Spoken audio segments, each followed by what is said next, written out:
Hi, my name is Rick Bloodworth. This is the Common Sense Christian channel, and today we're going to be looking at the last part of The Richest Man in Babylon. This is actually going to be a two-part lesson, but these two lessons from this book by George S. Clason, I believe, contain some of the most important financial strategies that I've ever come across. I've mentioned before I have my undergraduate degree in business. That took 4 years to get through. Another 2 years for a master's degree in finance and economics. I've read hundreds of different books and articles on financial things, and I haven't come across anything that's better. It's practical advice, and it's written in such a way that I believe just about anybody can follow it and will want to read and get through it. So if you have a chance to buy this book, The Richest Man in Babylon, I'd encourage you to do so. It's still in print. You can get it just about anywhere, and it's something you'll really enjoy. But today we're going to be looking at Dabasir, the camel trader, and a young friend of his by the name of Tarkad. Well, Tarkad owes Dabasir money, and so Tarkad's walking along and he sees Dabasir, but he sees him too late because he definitely doesn't want to talk to him.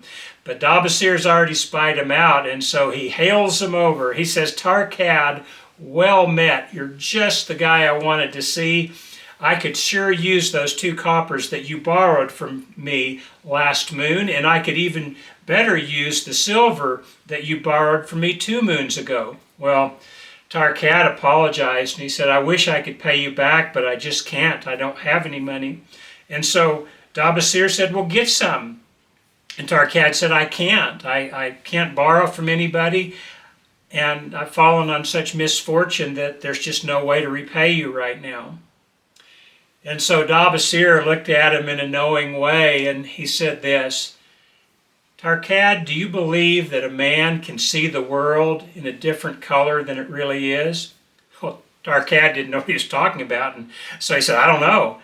And so Dabasir said, "I just met a merchant who came back from a faraway land who was able to look through a piece of glass that a rich man had shown him. It was cut from a stone so fine and so thin that you could actually see through it. And the man had put it up in his house. You could look through it, according to that merchant. He had seen it with his own eyes. But he said, looking through that glass, everything was different. It looked yellowish and distorted. It was a color different than the world really was."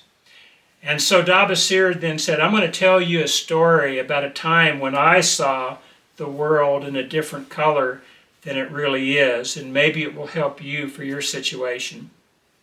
Dabasir started off by saying, "Did you know I used to be a slave in Syria?" Well, Tarkad had no idea about that. Said, "No, I didn't." And Tarkad smiled at him and said, "It's true. I grew up in Babylon with an excellent mother and father.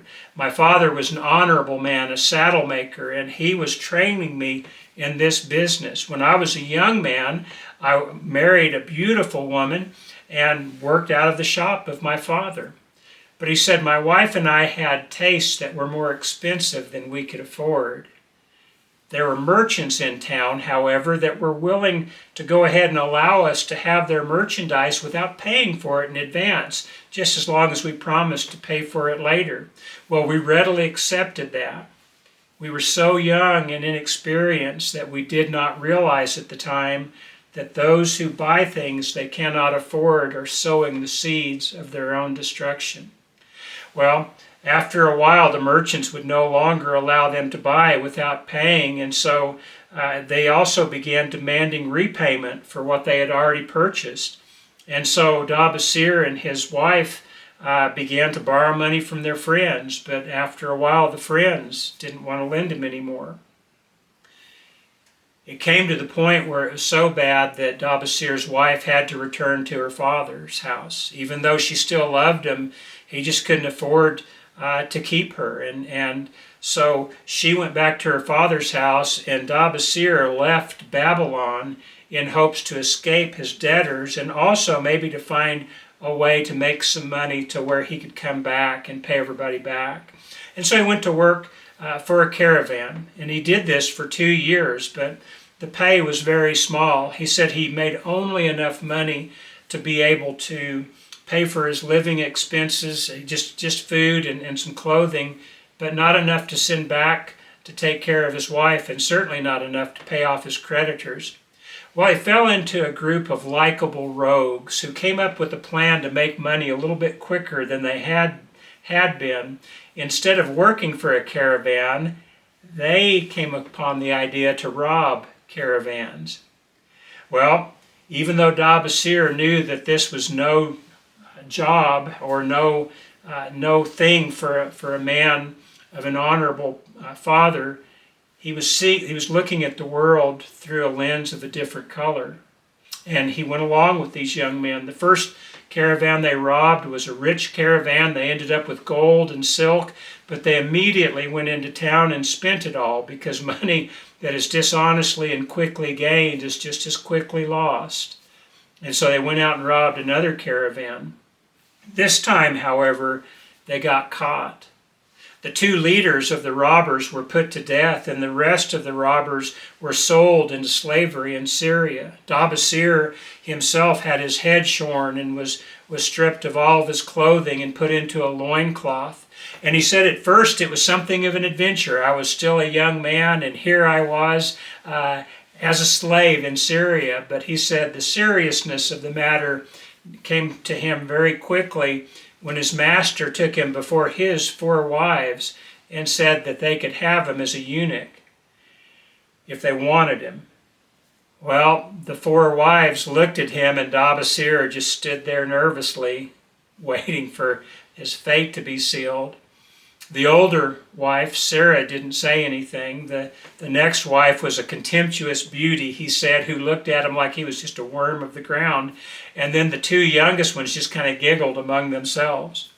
Finally, it came back to the older wife, Syra, and she said this: "We've got eunuchs enough, but of all of our slaves we have none that know how to properly tend to a camel."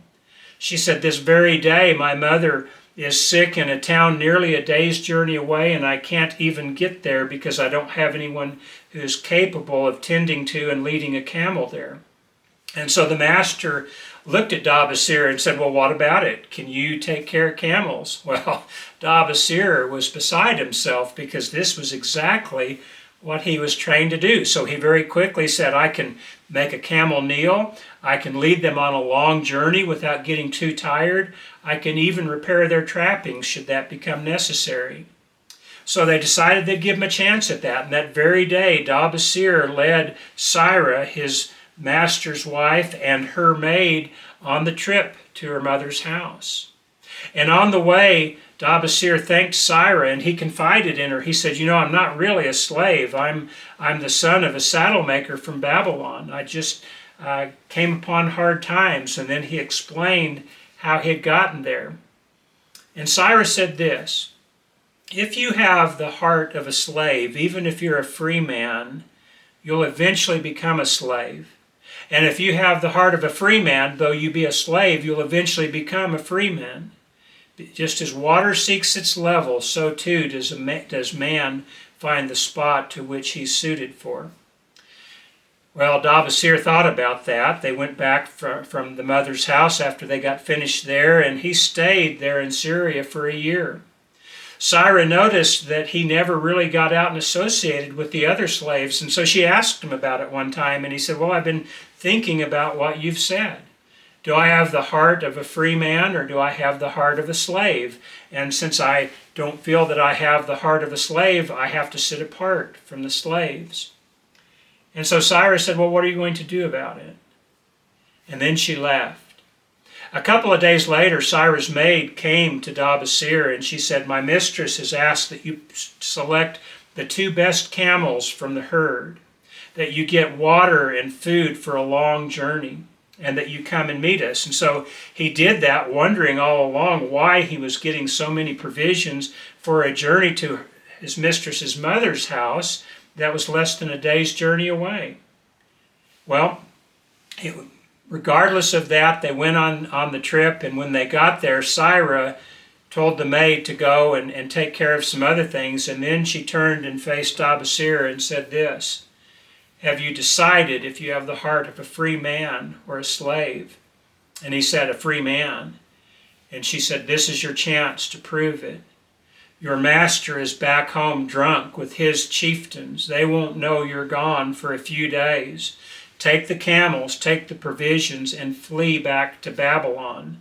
I'll tell them that you stole the camels and got away. And here, she said, is a bag of your master's clothing so you can disguise yourself. Well, Dabasir was so grateful, and he asked if there's any way he could repay her, and she indicated there really wasn't, just go. And so he went, and he went fast. He took off on that trip. They went all night and all the next day before he stopped. And then he kept on like this for 9 days, deep into the desert, where there was nothing but sharp rocks and sand as far as the eye could see. Well, by that 9th day, he and his camels had pretty well had it. They'd been out of food for a couple of days, been out of water for a day. At the end of that day, Dabasir's tongue was just swollen from thirst in his mouth. His lips were just cracked and dry. He could hardly even talk. And when he slid off his camel that night and got his camels to kneel down, he just fell asleep on the desert floor. The next morning, he said he woke up and there was a coolness in the desert that hadn't been there before. And as he lay there, he said he, for the first time in a long time, began to see things clearly. He said it was as if a colored glass had been taken from my eyes, and now I could see the world as it really was. It was my own weakness that had led me to the events that caused me to become a slave in Syria. And he said as he lay there, he was thinking about just giving up, and he thought further, if that's what a slave would do. Do I have the heart of a slave? If so, I'll just die here a death that's fitting of a slave that steals from his master and runs away. But he said he thought he had a heart of a free man, and so he got up. With this determination, he said, what matters hunger? What matters thirst? These are but events on the road to Babylon. Well, he was able to get the camels up. They were able to journey through that day, and they finally came across enough water for both he and his camels to get a drink, finally. The next day they traveled again, and they found some food for the camels and then some for Dabasir, and more water. And as they traveled along, the way got better. They finally found a trail that led to the road that led to Babylon. And it was at that point that Dabasir was determined that he would do something about the way that he had been living his life. He was going to go back into the town. He was going to talk with his creditors and negotiate with them a way to repay them. He was going to go to his wife's father's house and retrieve her and start living with her in a proper way, in the way that she should be taken care of. And so that was the end of that story of Dabasir. The next part, I believe, is the very best lesson from this entire series. But to close this short lesson today, I want to say this. There are times in all of our lives, or most of our lives, where we find ourselves so buried with our financial difficulties that it feels like we're going to smother.